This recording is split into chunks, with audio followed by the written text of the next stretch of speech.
Hello everyone.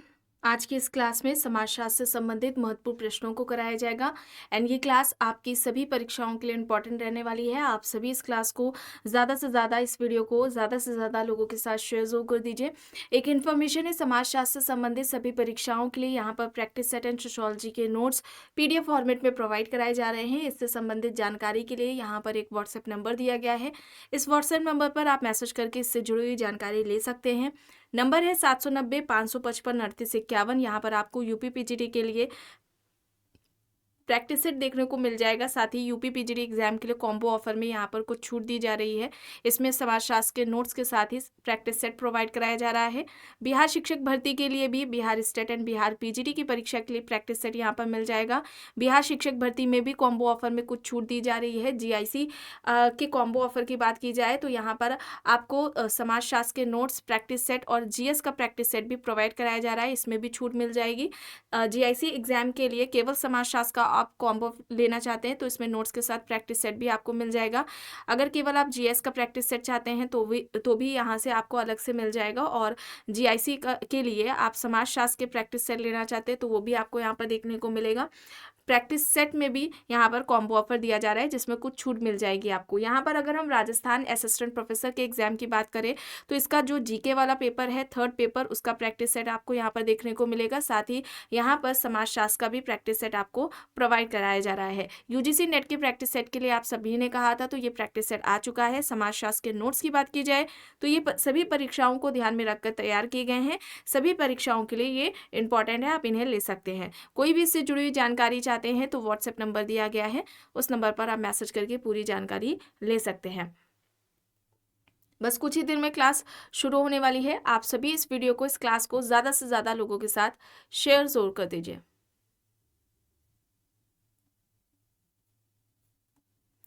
देखिए यहाँ तक हो गया था। चलिए यहाँ से शुरू करना है। प्रश्न है, अर्ध समूह का उदाहरण नहीं है। सिनेमा देखते हुए लोग, बस का इंतजार करते हुए लोग, रेल में यात्रा करते लोग, ऑफिस में काम करते कर्मचारी।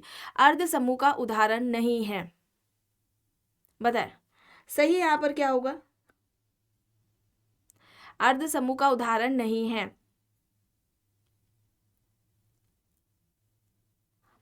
यहाँ पर क्या नहीं है ये बताना है। अर्ध समूह की अच्छा अवधारणा किसने दी है? जिन्सबर्ग और बोटोमोर ने। ठीक है, जिन्सबर्ग व बोटोमोर के द्वारा अर्ध समूह, या जिसे हम आभासी समूह कहते हैं, क्वाइसी ग्रुप के नाम से जानते हैं, ये कॉन्सेप्ट जिन्सबर्ग एंड बोटोमोर का था। ये क्या होता है, कैसा ग्रुप होता है? तो जिन्सबर्ग कहते हैं कि व्यक्तियों का एक ऐसा संकलन जिनमें जागरूकता का अभाव होता है और साथ ही निश्चित संगठन का अभाव होता है। ठीक है, जागरूकता का अभाव,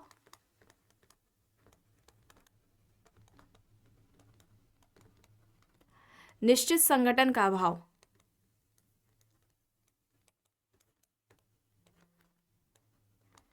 ये इसकी विशेषता, या अगर हम कह ले अर्ध समूह या आभासी समूह का लक्षण है। ये दो प्रमुख। देखिए, व्यक्तियों का ऐसा संकलन जिसमें निश्चित संगठन का अभाव है और जागरूकता का अभाव है कि वे एक ही समूह के सदस्य हैं, उस ऐसे व्यक्तियों के संकलन को जिन्सबर्ग ने क्वाइसी ग्रुप या अर्ध समूह कहा है। इसे आपको याद रखना है। अब यहाँ पर कौन सा उदाहरण नहीं है? तो सिनेमा देखते हुए लोग, बस का इंतजार करते हुए लोग, रेल में यात्रा करते हुए लोग, ये यहाँ पर क्वाइसी ग्रुप को परिभाषित कर रहा है। ऑफिस में काम करते कर्मचारी, ये यहाँ पर गलत हो जाएगा। ऑप्शन डी यहाँ पर राइट आंसर हो जाएगा। इसे आपको याद रखना है। चलिए आगे देखते हैं। प्रश्न है, समाजशास्त्र समूह का विज्ञान है या तर्क है? ऑप्शन है यहाँ पर Johnson, Max Weber, Andre Beteille, Karl Marx. समाजशास्त्र को समूह का विज्ञान किसने कहा? यहाँ पर सही क्या हो जाएगा? समाजशास्त्र समूह का विज्ञान है, ये किसका कहना है? जॉनसन ने कहा है। ठीक है, समाजशास्त्र समूह का विज्ञान है, ये जॉनसन कहते हैं। मैक्स वेबर ने क्या कहा था? समाजशास्त्र सामाजिक क्रियाओं का अध्ययन है। समाजशास्त्र क्या है? सामाजिक क्रियाओं का अध्ययन है। सामाजिक क्रियाओं का अध्ययन है, ये किसका कहना है? ये मैक्स वेबर का कहना है। ठीक है, और मैक्स वेबर ने समाजशास्त्र की विषय वस्तु किसे माना था? समाजशास्त्र की विषय वस्तु, समाजशास्त्र की विषय वस्तु किसे बताया था? सोशल एक्शन को बताया था, सामाजिक क्रिया को बताया था। ठीक है, चलिए आगे देखते हैं।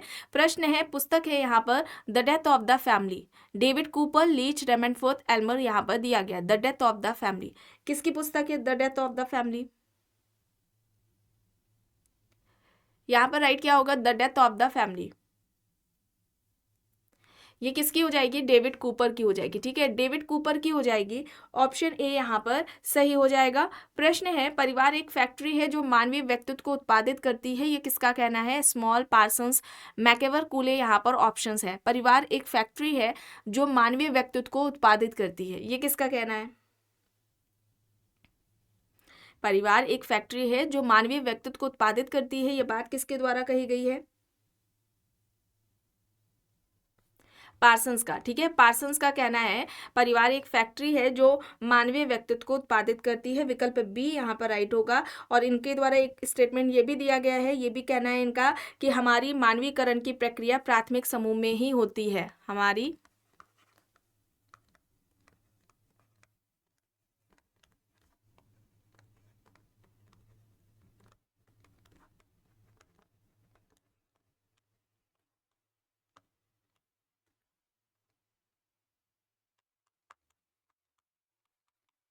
ये किसका कहना है? पार्सन्स का कहना है। ठीक है, पार्सन्स ने कहा है हमारी मानवीकरण की प्रक्रिया प्राथमिक समूहों में ही होती है। ठीक है, चलिए, और यहाँ पर कूले की अगर हम बात करें तो कूले ने प्राथमिक समूह की अवधारणा दी है। प्राइमरी ग्रुप का कॉन्सेप्ट किसका है?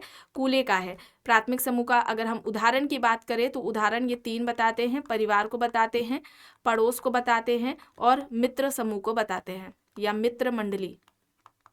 ये 3 उदाहरण प्राइमरी ग्रुप के किसने बताए हैं?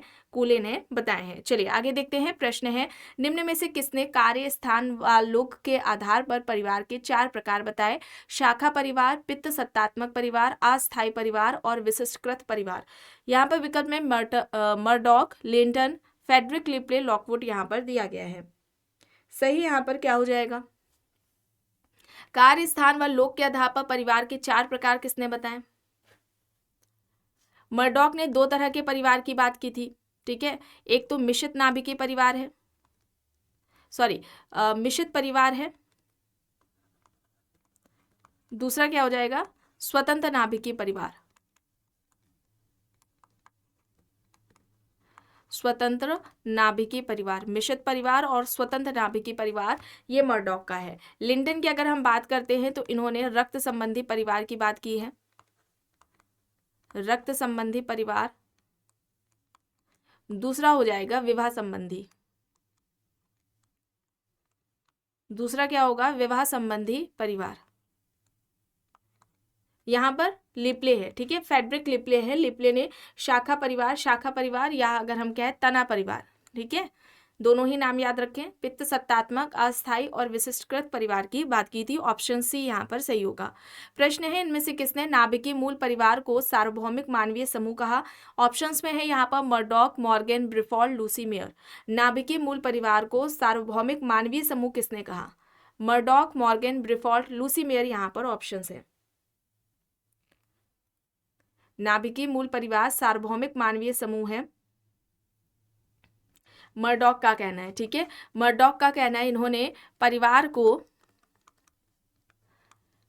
सार्वभौमिक संस्था कहा था। परिवार सार्वभौमिक संस्था है। 250 समाज पर इनका अध्ययन रहा था। इन सभी समाजों में इन्होंने परिवार नाम की संस्था को पाया और इस आधार पर इन्होंने ये बात कही थी कि परिवार सार्वभौमिक संस्था है। और इससे संबंधित इनकी पुस्तक है सोशल स्ट्रक्चर।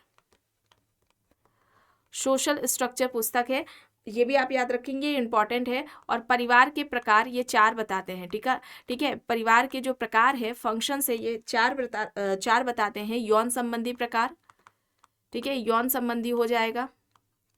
दूसरा हो जाएगा प्रजनन संबंधी,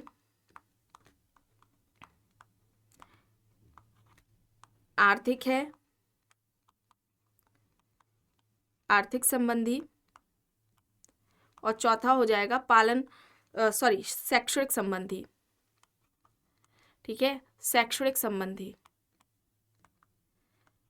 तो ये परिवार के प्रकार 4 इंपॉर्टेंट है, ऐसे भी देकर पूछ लिया जाता है। ठीक है, मर्डॉक यहाँ पर ऑप्शन ए है सही। प्रश्न है किसने कहा है कि भूमिका समुच्चय में संघर्ष के स्रोत संरचनात्मक होते हैं? ऑप्शन देख लीजिए, लिंटन, नाडेल, मर्टन, लेविस्ट्रॉस। बताएं यहाँ पर सही क्या होगा? लिंटन, नाडेल, मर्टन, लेविस्ट्रॉस यहाँ पर दिया गया है।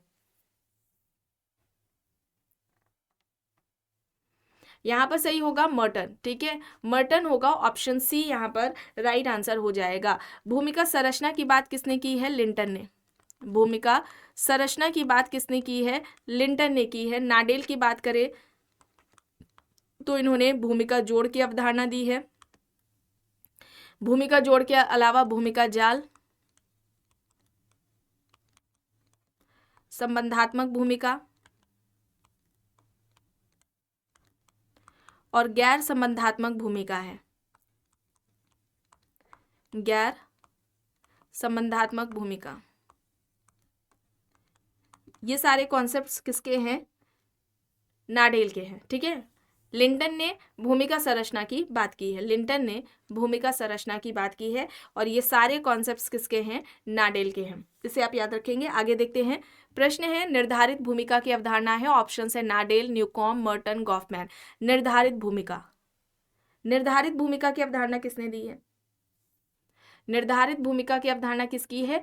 न्यूकॉम्ब की है। ठीक है, निर्धारित भूमिका, और इन्होंने निर्धारित भूमिका और वास्तविक भूमिका की बात की है। ठीक है, निर्धारित भूमिका और वास्तविक भूमिका की बात किसने की है?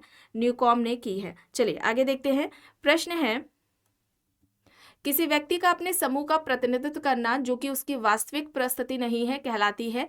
ऑप्शंस में यहाँ पर देखिए, दिखावटी भूमिका, प्रतिनिधि की भूमिका, भूमिका व्यवहार, बुनियादी भूमिका यहाँ पर दिया गया है। किसी व्यक्ति का अपने समूह का प्रतिनिधित्व करना जो कि उसकी वास्तविक परिस्थिति नहीं है, यह कहलाती है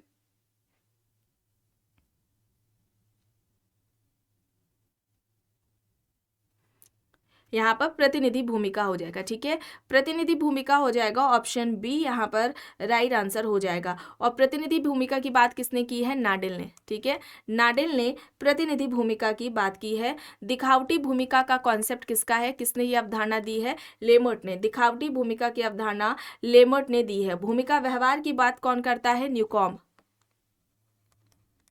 ठीक है, भूमिका व्यवहार की बात किसने की है? न्यूकॉम्ब ने की है। और बुनियादी भूमिका की बात कौन करता है? बेंटन। ठीक है, बुनियादी भूमिका की बात किसने की है? बेंटन ने की है। भूमिका व्यवहार का कॉन्सेप्ट न्यूकॉम्ब का है। प्रतिनिधि भूमिका नाडेल की अवधारणा है। दिखावटी भूमिका लेमर्ट ने दिया है। यहाँ पर प्रतिनिधि भूमिका होगा, ऑप्शन बी यहाँ पर सही होगा। चलिए आगे देखिए। यहाँ पर किसके अनुसार संस्कृति मानव प्रजाति की स्मृति है? रॉस, नैनकी, चार्ल्स पेज, बियरस्टेट यहाँ पर ऑप्शंस दिए गए हैं। संस्कृति मानव प्रजाति की स्मृति है, यह बात किसके द्वारा कही गई है? चलिए बताएं।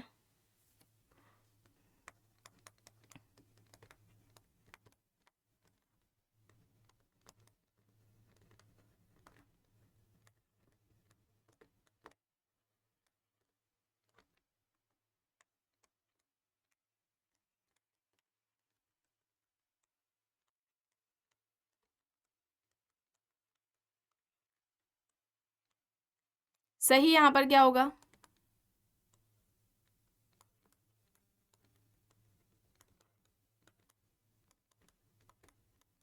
यहाँ पर राइट आंसर क्या होगा?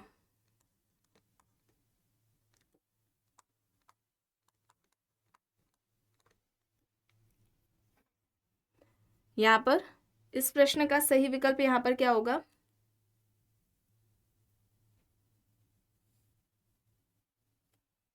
बियरस्टेट। ठीक है, बियरस्टेट होगा, ऑप्शन डी यहाँ पर राइट होगा।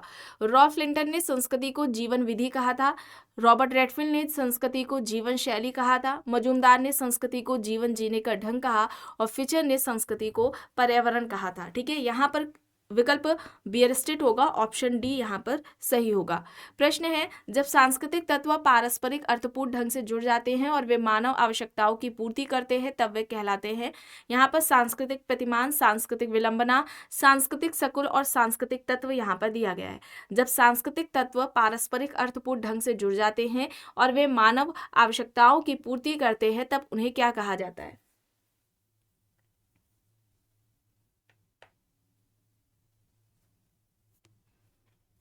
बताएं। सांस्कृतिक तत्व, संस्कृति की सबसे छोटी इकाई।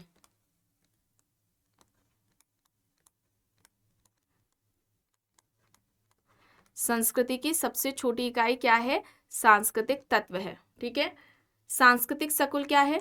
संस्कृति की सबसे बड़ी इकाई।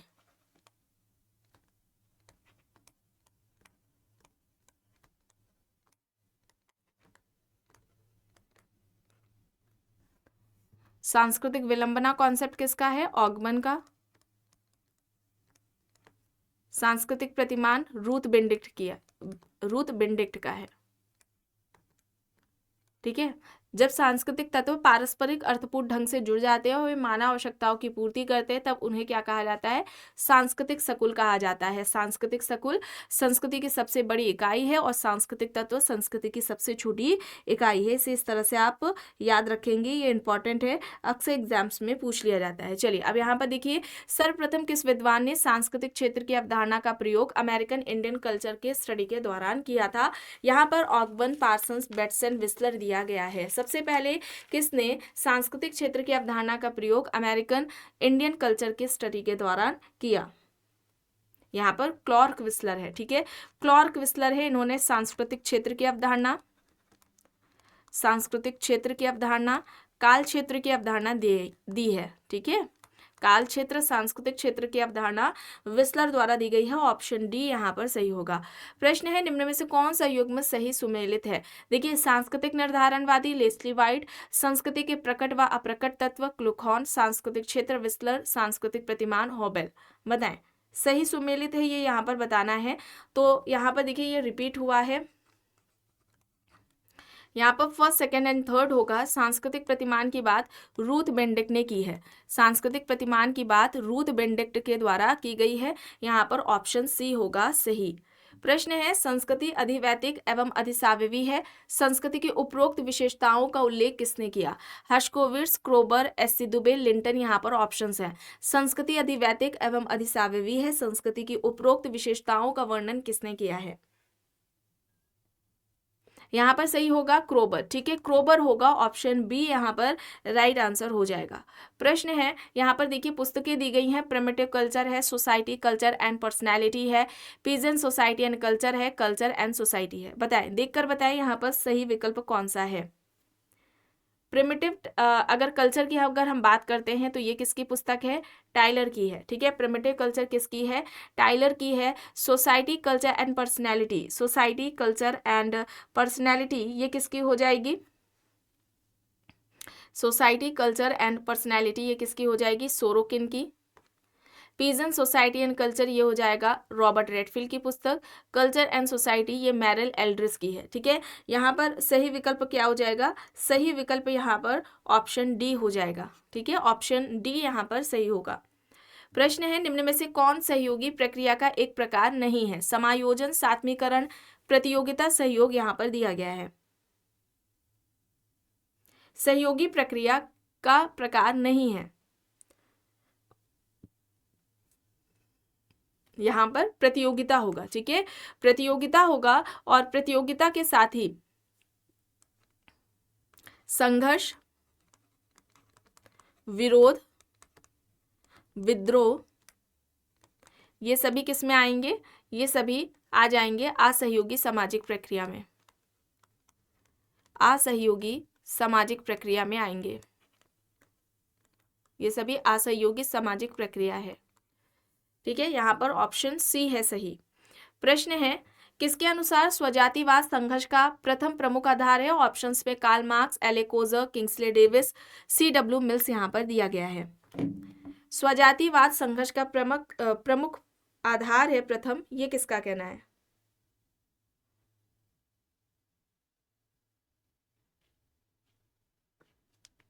स्वजातिवाद संघर्ष का प्रथम प्रमुख आधार है, ये किसका कहना है?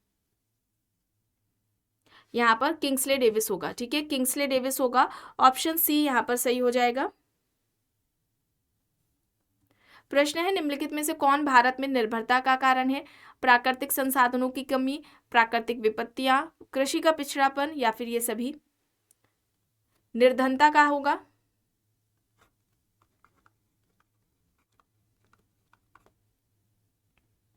यहाँ पर ये सभी होगा, ठीक है, ये सभी होगा, ऑप्शन डी यहाँ पर सही होगा। प्रश्न है, किसने मत व्यक्त किया कि संयुक्त परिवार वह आधारशिला है जिस पर हिंदू सामाजिक संगठन निर्मित है? ऑप्शन है यहाँ पर राधा कृष्णन, पी.एन. प्रभु, पी.वी. काणे, के.एम. पानिकर। संयुक्त परिवार वह आधारशिला है जिस पर हिंदू सामाजिक संगठन निर्मित है। संयुक्त परिवार वह आधारशिला है जिस पर हिंदू सामाजिक संगठन निर्मित है, ये बात किसके द्वारा कही गई है? पी.एन. प्रभु के द्वारा कही गई है, ऑप्शन बी, ठीक है, विकल्प बी यहाँ पर सही हो जाएगा। प्रश्न है, निम्नलिखित समाजशास्त्रियों में से किसने व्याधिकी सामाजिक तथ्यों की व्याख्या की है? Auguste Comte, Durkheim, Simmel, weber, यहाँ पर ऑप्शंस हैं। व्याधिकी सामाजिक तथ्यों की बात किसने की थी? किसका ये कॉन्सेप्ट है? दुर्खीम का। सोशल फैक्ट की बात किसने की थी? दुर्खीम ने की थी। इसके अलावा सामूहिक प्रतिनिधान, सामूहिक प्रतिनिधान की अवधारणा दुर्खीम ने दी है।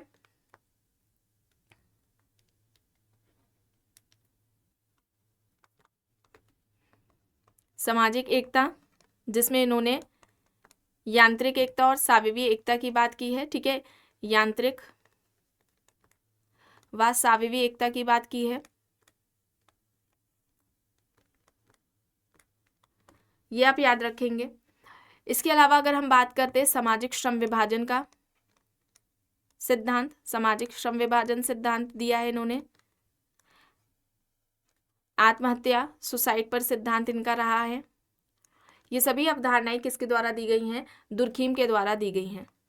धर्म का सामाजिक सिद्धांत, ठीक है, धर्म का सामाजिक सिद्धांत किसका है? दुर्खीम का है। चलिए आगे देखते हैं। प्रश्न है, निम्नलिखित संगठनों में कौन प्रतिस्पर्धा और संघर्ष पर आधारित है? नातेदारी संगठन, एक धार्मिक संगठन, एक औद्योगिक संगठन और एक सजातीय संगठन। प्रतिस्पर्धा और संघर्ष पर आधारित है। यहाँ पर एक औद्योगिक संगठन होगा, ऑप्शन सी, ठीक है, विकल्प सी यहाँ पर सही होगा। भारत में सामाजिक परिवर्तन को विश्लेषित करने के लिए वैविध्य परंपरा की अवधारणा का प्रतिपादन किसने किया? ऑप्शन है यहाँ पर एस.पी. नागेंद्र, एस.सी. दुबे, एम.एन. श्रीनिवास, ल्यूड्यूमो। भारत में सामाजिक परिवर्तन को विश्लेषित करने के लिए वैविध्य परंपरा की अवधारणा का प्रतिपादन किसने किया है?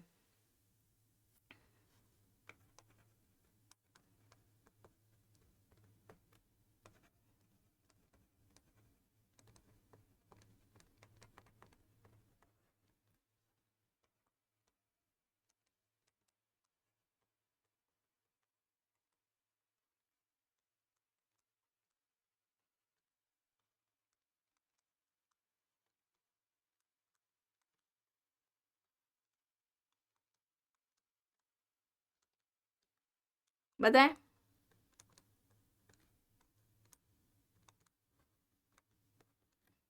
एस.सी. दुबे, श्यामाचरण दुबे, ठीक है। वैविध्य परंपरा या अगर हम कहें बहुल परंपरा, ठीक है, बहुल परंपरा की बात किसने की है? वैविध्य परंपरा, ये कॉन्सेप्ट है किसका? एस.सी. दुबे का है। 6 तरह की परंपराओं की इन्होंने बात की थी। सबसे पहले देखिए राष्ट्रीय परंपरा आ जाएगा, राष्ट्रीय परंपरा की इन्होंने बात की। इसके अलावा शास्त्रीय परंपरा हो जाएगा, शास्त्रीय परंपरा, ठीक है, राष्ट्रीय परंपरा है, शास्त्रीय परंपरा है। इसके अलावा प्रादेशिक परंपरा हो जाएगी, प्रादेशिक परंपरा, स्थानीय परंपरा है, स्थानीय उप सांस्कृतिक परंपरा,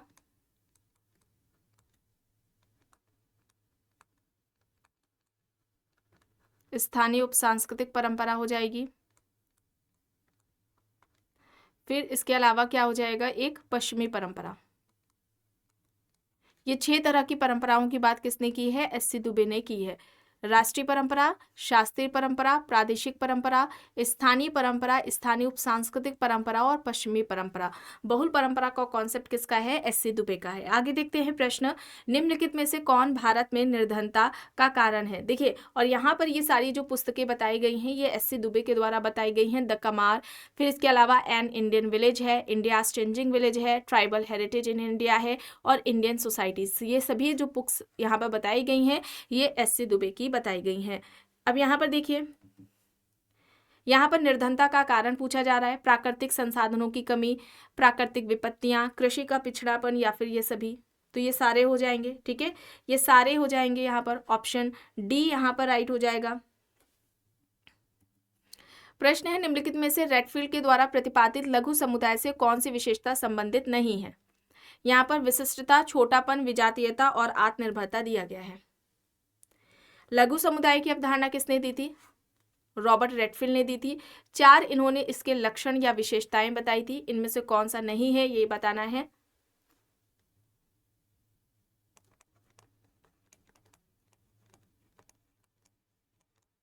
बताएं आप सभी।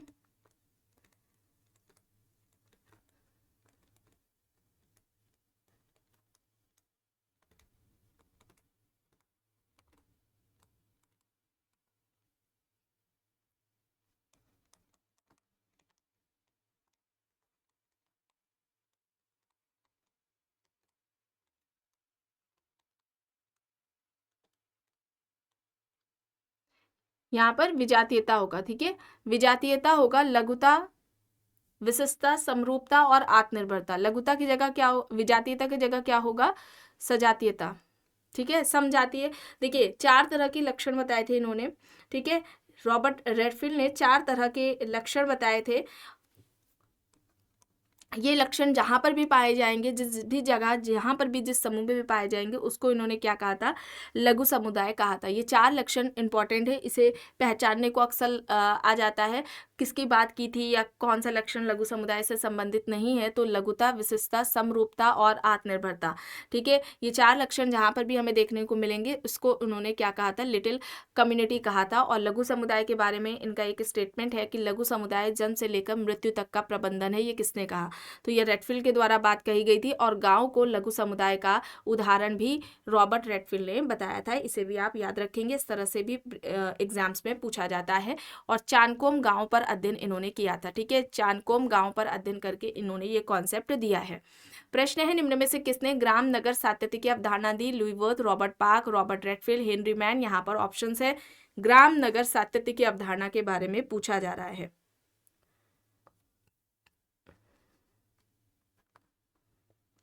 बताएं।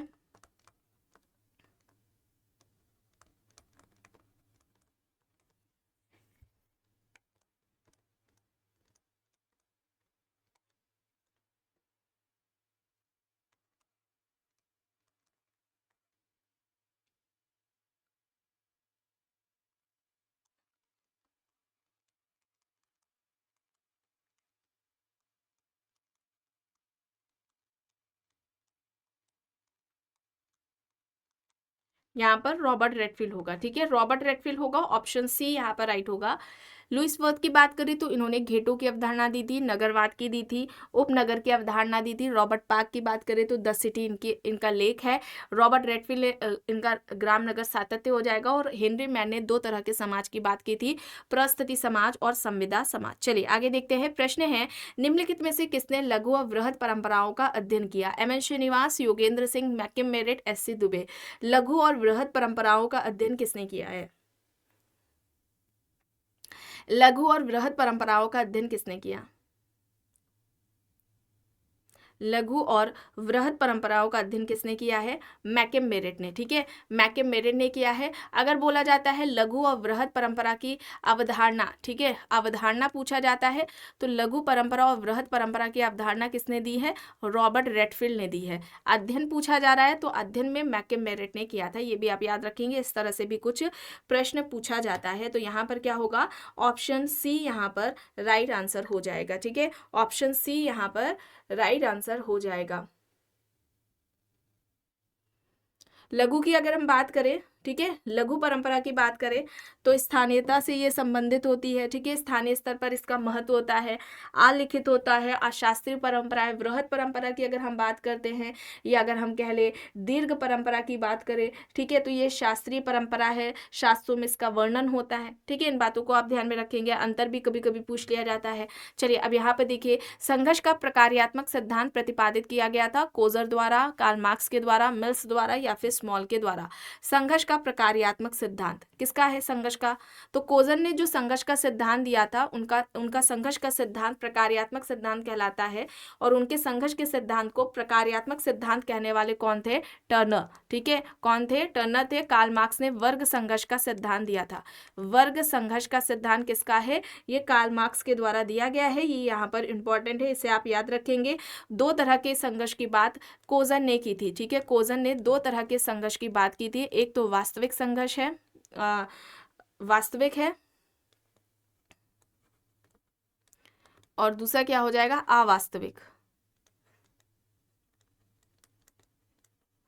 वास्तविक संघर्ष और दूसरा हो जाएगा अवास्तविक संघर्ष। ये कोजर का है। ठीक है, फंक्शंस ऑफ सोशल कॉन्फ्लिक्ट इनकी पुस्तक है। फंक्शंस ऑफ सोशल कॉन्फ्लिक्ट 1956 में ये पुस्तक आती है। ठीक है, चलिए आगे देखते हैं। प्रश्न है, मानव समाज एक जीवी के रूप में निम्नलिखित में से किसने कल्पित किया? Durkheim, Spencer, Parsons, weber. यहाँ पर ऑप्शंस दिए गए हैं। यहाँ पर स्पेंसर होगा। ठीक है, स्पेंसर होगा। स्पेंसर ने कहा था समाज का विकास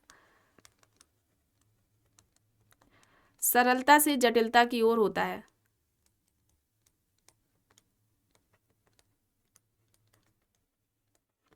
समाज का विकास सरलता से जटिलता की ओर होता है। ये किसका कहना था?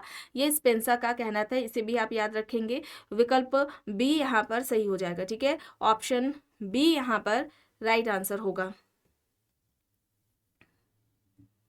अब यहाँ पर देखिए प्रश्न है, जहां कहीं भी जीवन है वहीं समाज है, निम्न में से यह कथन किसका है? Gillin and Gillin, W Green, Ginsberg, MacIver Page. जहां कहीं भी जीवन है वहीं समाज है। ये किसके द्वारा बताई गई है बात?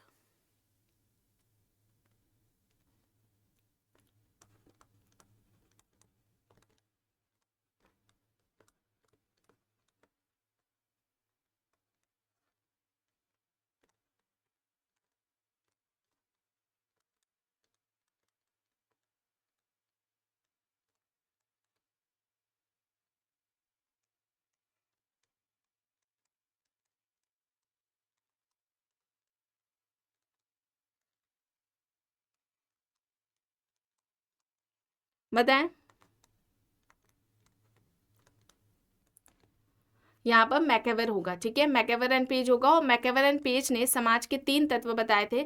व्यक्ति की बाहुल्यता बताया था, सामाजिक संबंध बताया था, और सामाजिक अंतरक्रिया। ये समाज के 3 तत्व मैकेवर के द्वारा बताए गए हैं। और मैकेवर ने समाज के प्रकार 2 बताए थे। ठीक है, 2 तरह के समाज की बात की थी मैकेवर ने। एक तो सामुदायिक समाज है, एक हो जाएगा सामुदायिक समाज, दूसरा हो जाएगा सामूहिक समाज। ठीक है, तो इसे याद रखेंगे। ऑप्शन डी है यहाँ पर सही। आखिरी प्रश्न है, निम्न में से कौन सा अंतर विवाह का उदाहरण है? अपनी ही जाति में विवाह, अपनी ही उपजाति में विवाह, किसी भी जाति में विवाह, या फिर उच्च जाति में विवाह। अंतर विवाह का उदाहरण।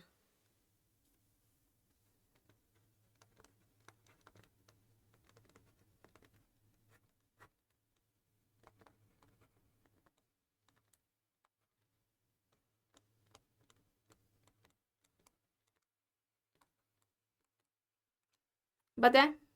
अपनी ही जाति में विवाह, ऑप्शन ए। और इरावती कार्वे ने, ठीक है, इरावती कार्वे ने जाति की 2 विशेषताएं बताई थी। एक तो अंतर विवाह और दूसरा परंपरागत व्यवसाय। ध्यान रखेंगे, जाति विवाह की 2 महत्वपूर्ण विशेषता अंतर विवाह और परंपरागत व्यवसाय किसके द्वारा बताए गए हैं? इरावती कार्वे के द्वारा बताए गए हैं। ये एग्जाम्स में अक्सर पूछ लिया जाता है। और घुरिये का आपको याद रखना है, घुरिये ने जाति व्यवस्था से संबंधित 6 विशेषताएं बताई थी, और उसमें से इनका एक ये भी तर्क रहा है कि अंतर विवाह को उन्होंने जाति व्यवस्था की रीढ़ की हड्डी कहा था। ये स्टेटमेंट आता है कि किसने जाति व्यवस्था की रीढ़ की हड्डी अंतर विवाह को माना? या घुरिये ने या फिर जाति व्यवस्था की रीढ़ की हड्डी इनमें से क्या है? इस तरह से आता है, तो अंतर विवाह को बताया था।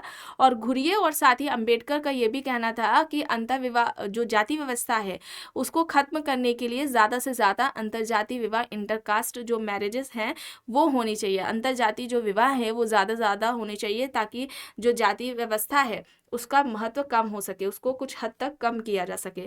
ठीक है, तो ये घुरियो और अंबेडकर दोनों का ही ये तर्क रहा है। ठीक है, तो इन बातों को आप ध्यान में रखेंगे, इस तरह से एग्जाम्स में प्रश्न पूछे जाते हैं। तो आज के इस क्लास में बस इतना ही। आई होप ये आपको पसंद आई होगी। अगर पसंद आई है तो प्लीज़ लाइक करिएगा, कमेंट करके ज़रूर बताइएगा। चैनल पर अगर आप नए हैं तो चैनल को भी ज़रूर सब्सक्राइब कर लीजिएगा एंड इस वीडियो को जितना हो सके ज़्यादा से ज़्यादा लोगों के साथ शेयर भी ज़रूर करिएगा।